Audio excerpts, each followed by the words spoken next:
Okay, good morning everyone. We are holding over here in Tehillim, Ayin Zion, which is 77.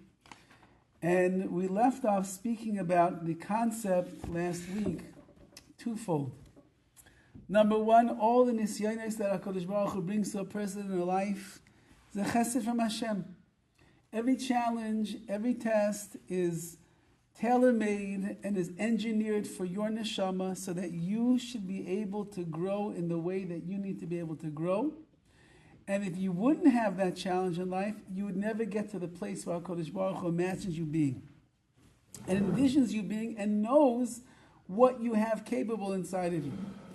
Secondly, we mentioned, and this is a bit of the harder pill to swallow, and that is that when a person sees things going on in their life that are sometimes jarring and challenging and difficult to overcome, as the Gemara tells us that if a person sees Yisurim, suffering coming upon them, Yefashvesh b'maisav, they must examine their deeds. And we certainly do not have to look very far, as we pointed out last time. In our deeds, we all have holes and we have gaps in our avodas Hashem, and we have things that we are weak in and that we need to strengthen. We might not know exactly what it is that we did to warrant that particular reaction from Hashem, but there are certainly many things that we could find in our lives that we could always improve in and make better. They say that the Manchester Rosh Hashiva, Rav Segal Zatzal, so people would come to him all of the time and they would ask him, why is this happening to me? Maybe it's because I did this, maybe because I did this. They would come with all of their sorrows, all their tragedies and difficulties. Maybe it's this, and he would say, we're not Nevi'im, we are not prophets in our generation. We don't know why it is that HaKadosh Baruch Hu is doing the things that He is doing to us. One thing we know is we have to examine our deeds. We have to see where we can make repairs, where we could strengthen the foundations that are weak, and in that we will then be able to go and do what is right in the eyes of Hashem. So he pointed out, so that's what he would tell everybody else. One time he got a heart attack, I believe it was a heart attack, and he was rushed to the hospital. And while he was lying in the hospital, Baruch Hashem, he got better, but he said, I know exactly why Hashem did this to me. So he told everybody else, you'll never know why Hashem does what He does. But for the great tzaddik, the Manchester Yeshiva, he knew why it was. And the story was that there was a bacher in his yeshiva who the Rosh Yeshiva previously had not been feeling well and had to go to the hospital. And this particular boy wanted to be the one that would take the Rosh Yeshiva and stay with him in the hospital room. And for some reason, the Rosh Yeshiva at that point didn't want this boy to be there. He had somebody else that he had in mind. And the boy was very excited to take him, and the Rosh Yeshiva told him, it's okay, I have somebody else going to take me. And he said, I really hurt this young man's feelings. And I didn't realize how much I hurt his feelings. And therefore he said, as a result of that, HaKadosh Baruch Hu got me sick again. Now I have to go back to the hospital again. Call this boy and tell him, come to the hospital now. He's the one that's going to stay with me. So I have to make up and I have to do my tshuva. Again, when you're a tzaddik like the Manchester Yeshiva, you can say such a thing. By us, we don't say. So that's what we learned last week. And then we also learned this idea, which is very important to keep in mind, that even when there's darkness in a person's life, so we have to remind ourselves of the light that once upon a time existed. We have to remind ourselves of the simchas that we had, of the joyous occasions, of the successful moments in our life. And just like we had them before, we're going to have them again. And we're not going to live in darkness. We're not going to be in the tunnel. We're not going to be in the cave all of our lives. We won't look around us and see that there's no one there to lend us a helping hand. All of the time, HaKadosh Baruch Hu is watching us and He's guiding us and He's taking care of us. Sometimes there are things we have to go through, whether it's because it's a challenge or because we have to repair things. And we have to remind ourselves that there is going to come the day when the light from HaKadosh Baruch Hu is going to come back down upon us, so that we should not despair in the times of darkness, that it's never going to change, it's never going to improve. Rather, we have to decide that it's going to be something that is pushing us, and we're going to be there once again. So that's more or less what we said in the last class. And we're holding over here, I'm in Pasuk Yud Gimel number 13. And the verse says like this, V'hagisa b'chol pa'alecha, I will ponder all of your deeds, all of your work, u'baliloisecha asicha, and I will meditate upon your acts. V'hagisa b'chol pa'alecha. Now remember, this is Asaf talking about how he sees all the tragic things that are going on in his life, and he's trying to strengthen himself in the world of Amunah to realize that the world is not so bad, and the things that he's going through are not impossible, and he's going to overcome, and HaKadosh Baruch Hu is going to shed the light on him. So he says like this is the way that Rav Hirsch understands this pasuk, and he says, I'm going to ponder the content and significance of the totality of your work, meaning I'm going to consider everything that you've done, HaKadosh Baruch Hu. I'm going to think about creation from the very, very beginning of time, and how you establish Klal Yisrael as your nation, the Amanivcha, the chosen people, your Am Segula, the nation, your treasured nation, the one that you love so much. So I'm going to think about two major, almost creations in this world.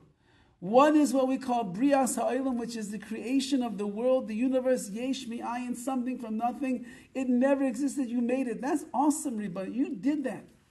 If you could create the world like that in 6 days, and on the 7th day you rested, and we have a Shabbos for such a thing, so then how could it be that in my life right now, even though that there seems to be ayin, there's like a nothingness that is going on, how could I not believe that you could make a yesh, that you could bring something much better than it is right now? If you made a world out of nothing, my life, which is already a something, you could redirect, you could re-guide, you could reroute, you could find a way to make things better. So I'm not going to lose hope. Now, one of the reasons is because I'm part of Klal Yisrael. And someone that's a member of Klal Yisrael, we are the Banim LaHashem, Banim Atem LaHashem Elokeichem, we are the children to Hashem. And just like every single parent wants to do what is best for their children, and when they see their children suffering and in pain and lacking and missing things in life, it pains the parents as well. So therefore we are well aware that we, Klal Yisrael, who is at the center of this universe, that you made us your treasured nation and you want only what is best for us. So therefore I trust in you, HaKadosh Baruch Hu, that you are going to take care of me as well. And therefore, I will meditate on the alilos, which are the acts, the individual acts of Hashem's sovereignty, from which He created the world and established His people, meaning Hashem's malchus, His glory, His kingdom, His monarchy, His might, is what resides over the Klal Yisrael, over the Jewish people. And the whole world, we have an obligation to tell ourselves every day, Bishvili Nivra Ha'olam, the world was created for me. If for me, and for you, and for you, and for you. That's a tall order that a person is saying over here. That means that we're saying with all of the infinite awesomeness and omniscience of HaKadosh Baruch Hu, that He created a world, Yesh Me'ayin, something from nothing. And He put everything in place. And then He created an amazing nation called Klal Yisrael. And yes, we have our ups and we have our downs, spiritual successes and failures, mitzvahs that we do, averes that we fall into, times when we are Mekadosh Shem Shemayim, we will sanctify God's name. Sometimes when Mechal Shem Shemayim, we end up as a nation, as a person, as a family, as a community. We can chas v'chalim, we can be Mechal, we can desecrate Hashem's name. Now, all of that being said, but I'm part of that nation, Hashem, that you have sustained for thousands of years in the Gullus and the exile. Every other nation that was the superpower of the world, they somehow disappeared. But Klal Yisrael continues to trudge along, even in the Gullus, even in the exile, even when we are far away from where we're supposed to be in the land of Israel and the nation that's serving Hashem in the Beis HaMikdash and the like. Nevertheless, I look at this world, I look at what you established, I see that I am part of this people that are your beloved ones. We are Chaviv in Yisrael, we are the beloved children of Israel to you, HaKadosh Baruch Hu. And therefore, you are the one who has brought the people closer to the ultimate goal, which is that you want us to direct our lives to you. When we say that Bishvili Nivra Olam, this massive world that HaKadosh Baruch Hu has made, with all of its intricacies, is made for me, it's made for me when I'm doing what I'm supposed to do.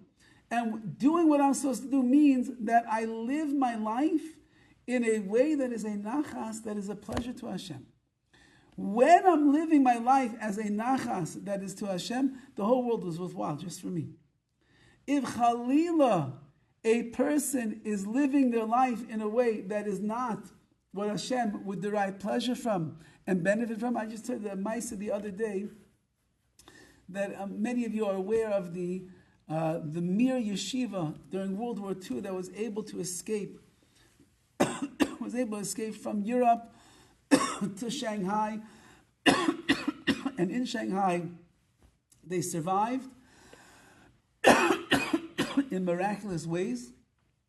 And in the ways that they survived, there was a Beis Midrash there, there was a yeshiva there. Everything was very incredible. And much of the Torah that we have, I think someone's going, much of the Torah that we have today from Europe and the yeshivas that were built in America and Eretz Yisrael afterwards, and the great Talmidei Chachamim came from the people in the Mir Yeshiva. So one of the people who survived this trek from Europe through Shanghai and eventually to America was a man, I don't remember the first name, his name was Rabbi Brissel. His son is one of my son's Rebbeim in Yeshiva now in Lakewood. So he told over his father's yortzeit, just was recently, and his father, they said over that Rav Shmuel Birnbaum, who was the Rosh Yeshiva of the Mir Yeshiva, he said, all of Shanghai, the rescuing of Klal Yisrael of the Mir Yeshiva, thank you very much, appreciate it, thank you.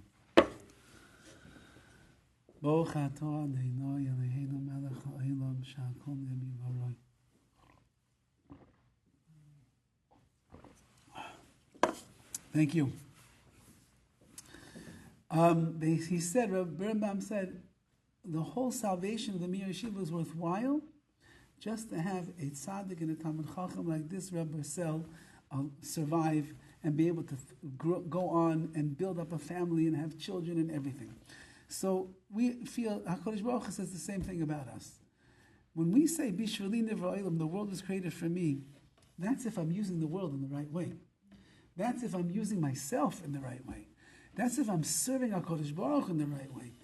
If I am misbehaving and I'm not in line with HaKadosh Baruch Hu's will, so then we can't say, well, the whole world's created, I can do whatever I want. It's not that it's created for me, I'll do whatever I want. It's created for me and I'll do what Hashem wants me to do.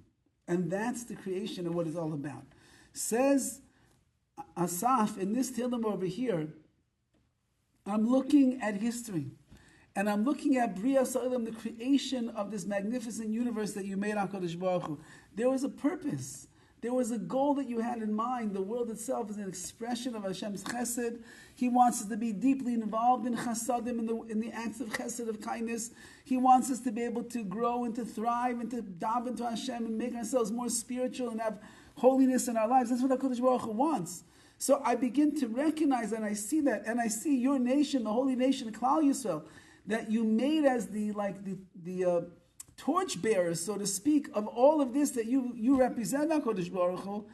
And I see that, and I begin to understand that if I myself am going to put my direction in that path, so then things are going to work out for me as well. And that's really what the next pasuk is telling us.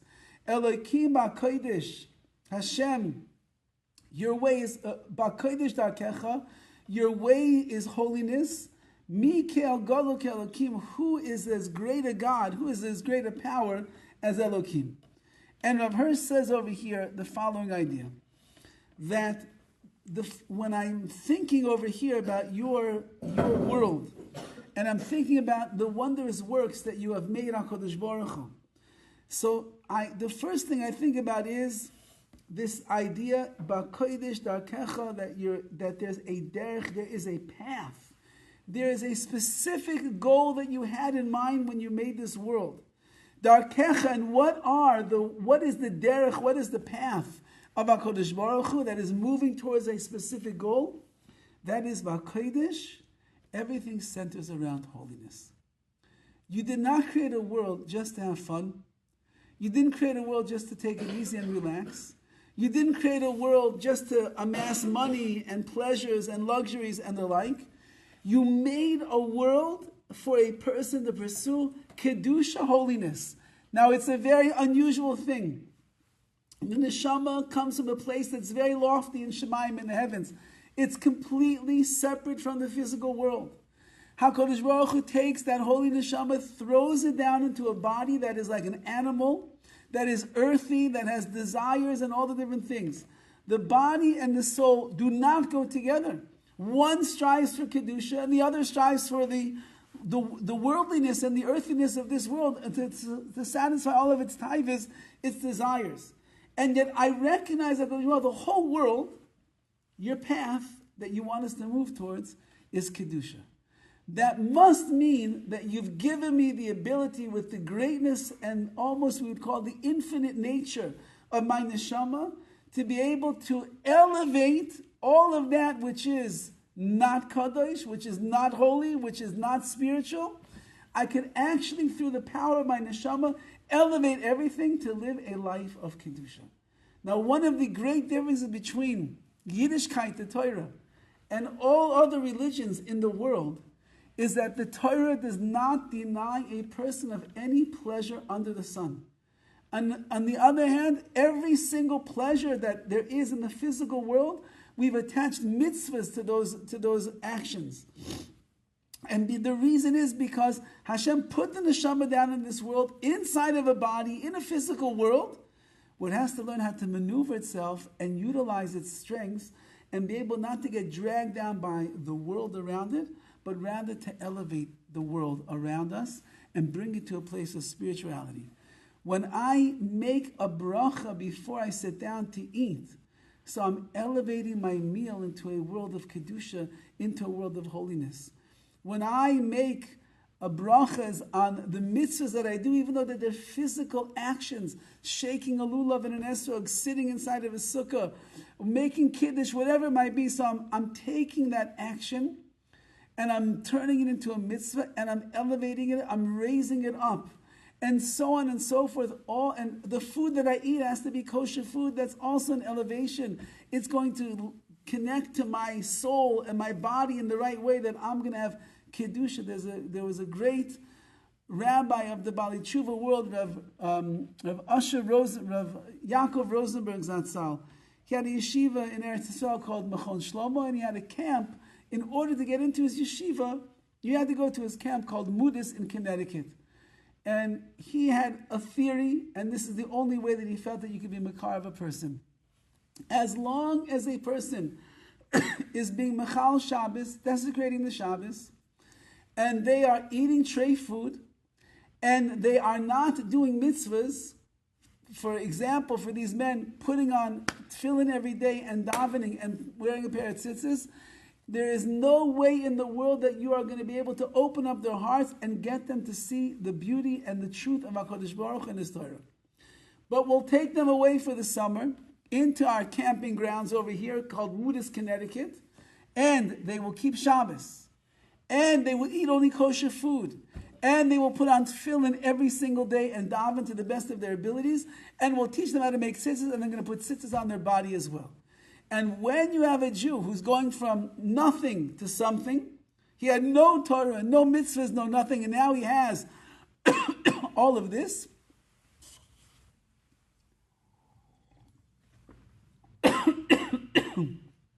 Excuse me. When he has all of this, then he is able to connect his neshama to HaKadosh Baruch Hu, and he knows what life is really all about. Says Asaf over here, you have a Derech, Hashem. You did not create this world by chance. It's not a mistake. It wasn't an afterthought. It wasn't or some scientific experiment over here. What's the world going to look like?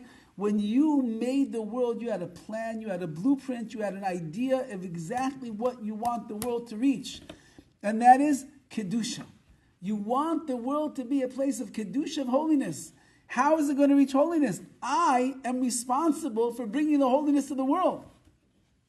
And he says that this universal constant goal is of HaKadosh Baruch Hu's sovereignty is that which is morally good, as well as the physical and spiritual welfare of his world. Meaning, it's all a combination. It's all that HaKadosh Baruch Hu is putting it together. And that is, there's a goal. And the goal is serve Hashem. The goal is dveikis in HaKadosh Baruch Hu, be close to Hashem. The goal is that we should praise HaKadosh Baruch Hu. We should do his mitzvahs. We should serve Hashem. That's the goal. The goal is to make the world into a perfect place. HaKadosh Baruch Hu made it perfect. That's why he says that when he looks back at the end of creation, it was toiv ma'od, it was very good. The world is a perfect place. It's just man that comes along and messes up all of the work that HaKadosh Baruch Hu did. So Asaf is realizing over here, what's my goal? What's the derech that I have to go on? I have to follow HaKadosh Baruch Hu's lead. His lead is a world that is perfect. His world is a world that has Kedusha. Asher, like we say in our blessings, Asher kidishanu b'mitzvosav, Hashem, you have sanctified me. You consecrated me with your mitzvahs. Every mitzvah that I do makes me a holy person. It brings down Kedusha, it brings down the Shekhinah into my life. That's what life is all about. And therefore, I am recognizing that, says Asaf. And if there's anything that you are sending my way that is jarring to my life, which means that you are showing me that there are certain things I must not be doing right, it's all to get me back onto the derech, onto the path that is going to lead me in the direction that is going to bring me to Kedusha, holiness and sanctity and purity and serving you in the right way. And he says that whenever HaKadosh Baruch Hu expresses his strength and his might in this world, it's not because HaKadosh Baruch Hu wants to show off how strong he is. If you go to, I don't know if it still exists, Muscle Beach over there in Venice, and you go there and these guys are pumping their weights. So they're just pumping weights in public with their shirts off because they want everybody to see their big bulging muscles. That's it. That's the only reason they're doing it. It's not because they're going to use that muscle to go and help somebody and make somebody's life better. It's because they want people to take pictures and they want to be on the cover of Mr. America magazine and so on and so forth.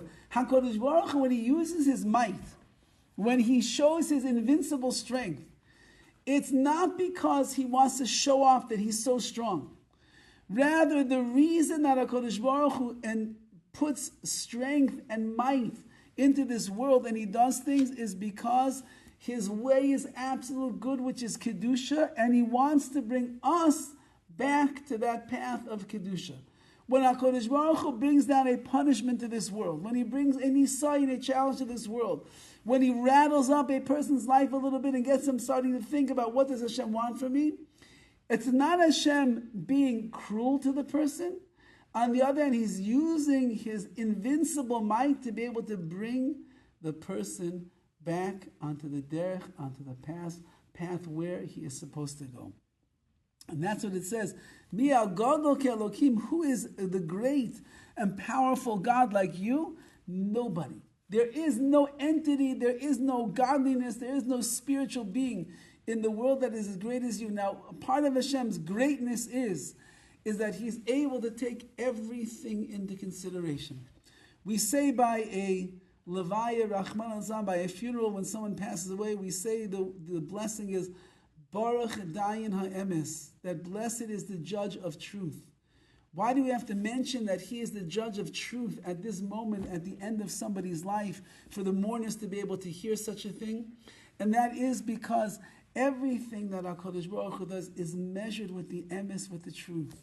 And therefore, if in the world of God's truth, he decided that now was the time to take this person away from the world, that's absolute truth that took place. His passing or her passing affects dozens of other people in their immediate life and the world. That's also part of Hashem's emes, part of his truth. that when he's judging and deciding and taking a person from this world, so everyone that was going to be affected by that is all part of Hashem's dayanis, his judgment, to make it the way it's supposed to be. And that's what we're saying is the power and the greatness and the might of Hashem. If you brought all of this, HaKadosh Baruch Hu, to my life, we're talking about the individual. You brought all of this to my life. And he says over here, I'm not looking at the fact that with all of your power and your might, you're able to destroy and to hurt. No. Rather, I'm looking more at the creative might that HaKadosh Baruch Hu uses to preserve and stand in to be able to preserve people that are even in opposition to HaKadosh Baruch Hu, but through your might, you're able to give the guidance to the person that is falling by the wayside and not doing what it is that he's supposed to do. So you're not a cruel God. You're not a masochistic chas v'chalila God. You are a God of truth. You are a God of benevolence. You are a God of kindness. And when you bring the challenges to a person's life, it's only because you care about the person. Like we saw last week, the same HaKadosh Baruch Hu that loves us and gives us so many brachas in our life, so many simchas in our life, so much good in our life, it's the exact same HaKadosh Baruch Hu who is also bringing this challenge and this punishment in our life. Why? Because since that he cares about our spiritual welfare, and he wants us to achieve and to reach the levels that are best and most meaningful for us. So therefore, when something does not go in the way that it's supposed to go, that's also part of Hashem's kindness, to wake us up, to make us realize that HaKadosh Baruch Hu is expecting and he wants much more from us. So your greatness and your might, HaKadosh Baruch Hu, which makes you different than any other entity and power in the world, is that sometimes you will bring down the opposition to us in order that we look at that as a way to guide us back into the path to transform a person so that we become these obedient instruments for the ultimate goal of his universal salvation. Very poetic language over here of Rav Hirsch, which means that I am then going to be the one that is going to redirect my steps and my direction and serve you in the way that you would like me to be served. Now, if you look at the beginning of this week's Parsha, so we know, as we mentioned many, many times over the years, that HaKadosh Baruch Hu only writes things that are extremely necessary for us to know. And if there was no point for him to make, then he would never ever write such words. In the very beginning of Parshas Toldos, the pasuk seems to repeat something that we know already from the end of last week's Parsha. And it tells us the following. It says that Yitzchak took a wife who was Rivka, and the pasuk says she was Bas Besuel, the daughter of Besuel. We know that already. Ha'arami, the Aramean. Mi Padan Aram, we know that she's from the city of Padan Aram. Acha is Lavan, she was the sister of Lavan, Ha'arami, the Aramite. Lo Isha, she took him as a wife. Now, we already know all of that, because that was at the end of last week's Parsha. So Rashi says over here, why is the Torah wasting its ink and writing this once again? And he says, V'chi adayin lo nichtav shibas besuv v'acha is Lavan and mi Padan Aram. Didn't the Torah already tell us this? We know that she's the daughter of Besuel and she's the sister of Lavan. Ela lahagid shivcha. It's coming to explain the great praise of Rivka. Shaisa bas Rasha. She was the daughter of a wicked man. The acha is Rasha. She was the sister of a wicked man. U'mekayma anshe Rasha. She lived in a city of wicked people. V'lo lamda mimaisayim. She did not learn from their ways. So Rivka Imenu was put into a great challenge, even before she did anything. Like we say, Hakol b'yidei Shemayim chutz miyirah Shemayim. Everything is in the hands of heaven except for the fear of Hashem itself. Which means, as Rashi explains on the Gemara over there, every detail of your life is decided by HaKadosh Baruch Hu. When you'll be born, how you're going to be born, where you'll be born, who's going to be your parents, who's going to be your family, which city, which state, which country, which continent, it's all decided by Hashem. You have nothing at all to do with that. It's HaKadosh Baruch Hu's ultimate decision in Shemayim. How you deal with that, how you decide to overcome that and to grow in that, that is what HaKadosh Baruch Hu has put in your hands. That he doesn't do himself, that he leaves up to you. Rivki Imenu is the daughter of a Rasha. Many children of Rishonim, they become Rishonim. And I have in my mind, I don't know if anybody's ever spoken to our new guard on Shabbos. The guard that we have right now on Shabbos is a guy that was, as far as I can tell from the stories that I'm hearing, he was a gangbanger, he was down in the inner city, he was involved with things, and he turned around. He turned his life around.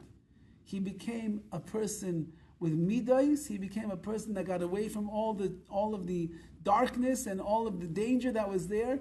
He's studying right now to become a psychologist to go and help people. And he sits there, he stands there all day long with a smile on his face, and he talks with a softer voice than most Jews that I know. So how do you explain that? So I have in mind to sit down and speak to him. I want to hear what was the transformation that he went through. But here's a guy that was handed a lot in life. And the lot in life was, you're going to grow up in the downtown, you're going to grow up in the inner city of LA.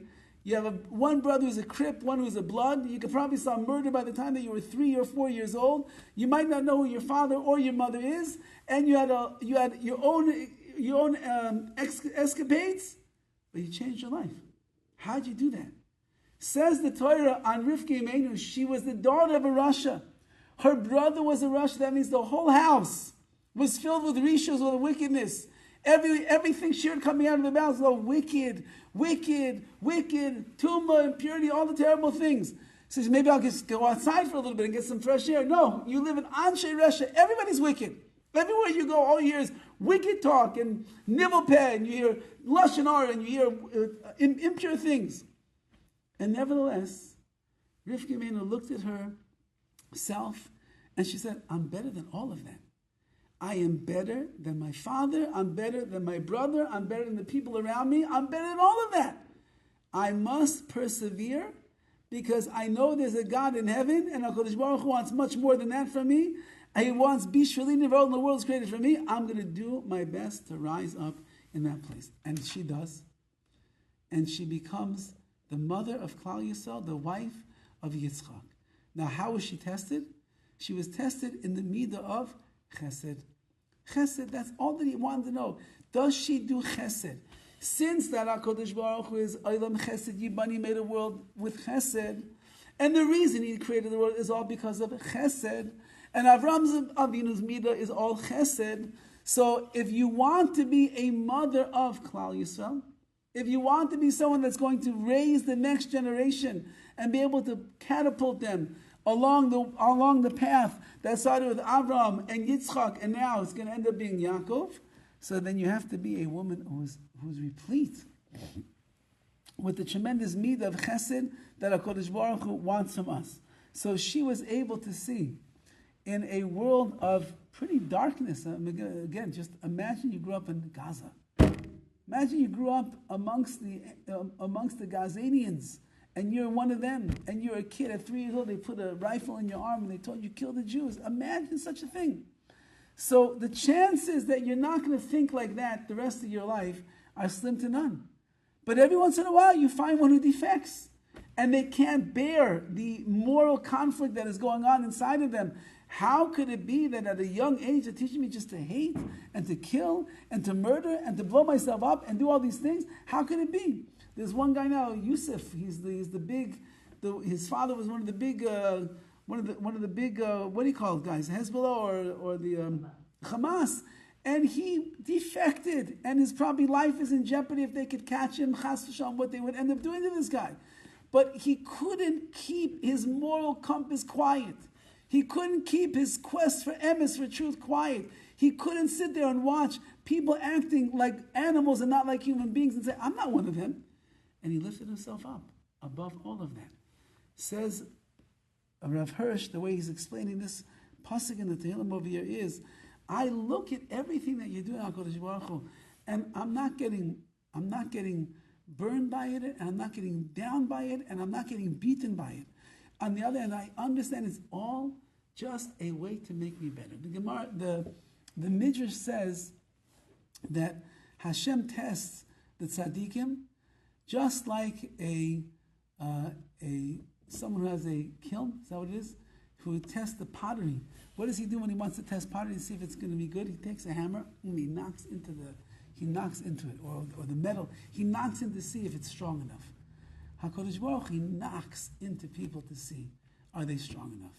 And just like the expert kilnist, if that's what it's called, will only hit a vessel that he knows can withstand his whack, so too HaKadosh Baruch Hu is only going to potch and hit a person if he knows that they can withstand his loving potch, his loving hit as well. He's not going to go and test the person that's going to fall apart. He's only going to test the one that's going to be able to hold on to such a thing. And therefore, that's what Asaf is saying. I'm skipping over here to Pasuk 16. And it says, Ga'alta b'zroi amecha, you have redeemed your people with your outstretched arm. B'nei Yaakov v'Yosef Selah.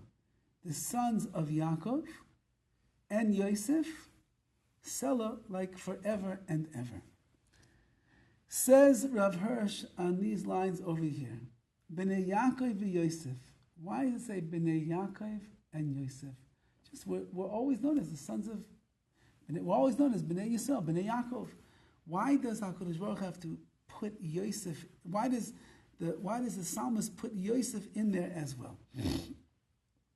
So he says like this, and there are two examples that were set, one by Yaakov and one by Yosef, and these two examples that these great people, our patriarchs, set for us. This is what a Jew down here has to think about.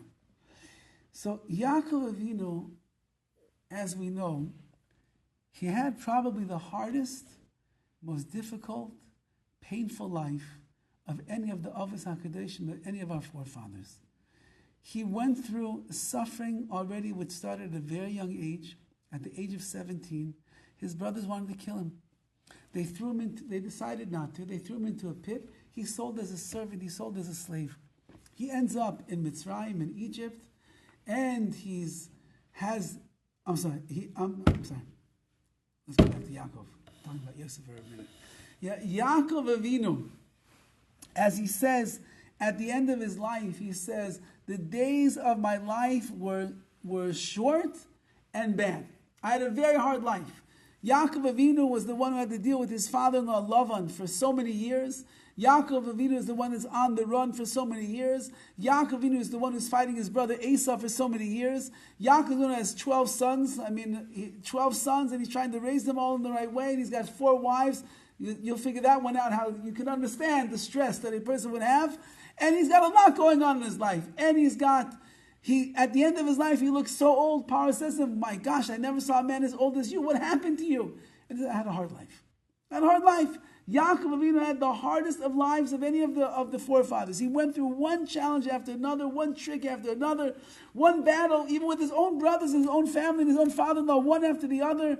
And he tried to keep the peace with his wives. Everything. He had a very hard life. And he's got to be the meat of emes, the truth, which means nothing can deflect him and turn him in the wrong direction. He's always got to be right down the middle doing what HaKadosh Baruch Hu wants him to do, to be able to raise 12 sons that are going to follow in the ways of Yaakov and serve HaKadosh Baruch Hu and become the fathers of Klal Yisrael. From Yaakov Avinu, we see that a person must persevere. And they don't give up. And they keep going. And even though that you can ask 1,000 times in your life, Hashem, what are you doing? You want me to be a leader of Klal Yisrael? You want me to be the father of the nation? You want me to be able to raise my children? So why are you making my life so hard? Yaakov doesn't ask. He wrestles with the angel of Esav. He doesn't ask a single question. He fights against his father-in-law. He doesn't ask a single question. He has to deal with his brother Esav, who tries to come to kill him and get him after all these years. He doesn't ask a question. He just goes fighting the fight every single day of his life. It's true, it took a lot out of him, but he never stopped. He kept going and going and going, and he is the one. We are not B'nai Avraham. We're not B'nai Yitzchak. We're B'nai Yaakov, who's also known as Yisrael. We're B'nai Yisrael. We are named on him because that is the tenacity of a Jew. He keeps fighting through everything that HaKadosh Baruch Hu sends his way, because that is what makes us who we are. That's Yaakov Avinu. Yosef HaTzadik, as we know, had a different nisa and a different challenge in life. Yosef, thrown away by his brothers, sent down into Mitzrayim in a caravan. He ends up becoming the slave in the palace of Potiphar. And Potiphar has a wife, and she is mad about this young Egyptian, this young Jewish slave, and she tries every day, whatever she can, to seduce him, to try to get him. And Yosef HaTzadik, standing, what Chazal understand was the superhuman strength of Yosef HaTzadik, he withstood a challenge that nobody in history would ever be able to withstand. And he passed it with such flying colors, you would expect he's going to get rewarded. Instead, he goes down and thrown into the dungeon in jail. Does he get upset? Does he get angry? No. He goes into jail, and the Torah says about him, and HaKadosh Baruch Hu was with him, because he never stopped talking about Hashem. He recognizes all HaKadosh Baruch Hu. Everything that happens is all good. And Yosef ends up catapulted to this level status of second in command to all of Egypt, saves the whole country, becomes like a king, like a monarch himself, brings his brothers down, his father down. The family reunion takes place, and Klal Yisrael begins to develop as a nation, as one. Yosef was a person who was able to overcome what would, in the physical world, would be the exact opposite of the kedusha of what HaKadosh Baruch Hu wants. Yosef didn't. So therefore, says the psalm over here, and that is, I'm a son of Yaakov, and I'm the son of Yosef. And that is that just like by Yaakov Avinu, who had such a hard life, every day was a battle, every day was a struggle, and yet he maintained the midah of emes, of truth, and he kept serving you, and he didn't complain, and he didn't get down. He just kept going and going. At the end of his life, he says, I'm so grateful to Hashem. I came to this land with just a walking stick in my hand, and look what HaKadosh Baruch Hu benched me with, what he blessed me with. Look at my life. He was the man who appreciated everything. I want to be one of them. I want to learn from Yaakov Avinu. And I'm one of your children, HaKadosh Baruch Hu. I think the same way. I talk the same way. I look at my life in the same way. And Yosef, who had to well up inside of him superhuman strength to overcome the greatest moral challenge in the history of the world, and he passed it with flying colors. And then he was punished in this world as a result of it afterwards, and he didn't complain. He just kept going further and further and further. I want that inner strength as well, because I realize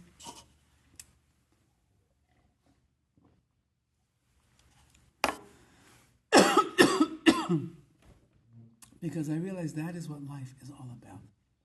Life is all about finding the kedusha and the holiness and the purity and the morality inside of you.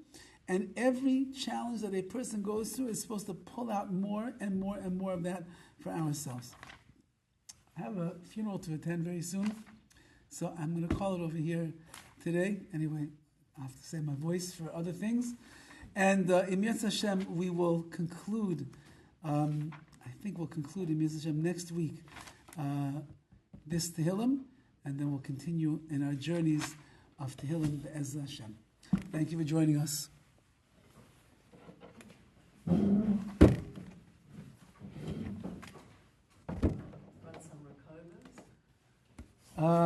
Yeah, I would take one. That would be great. Thank you. I have in my car actually. I have the whole bag I just bought. I'm fine. I have it. What? Thank you very much. I appreciate it.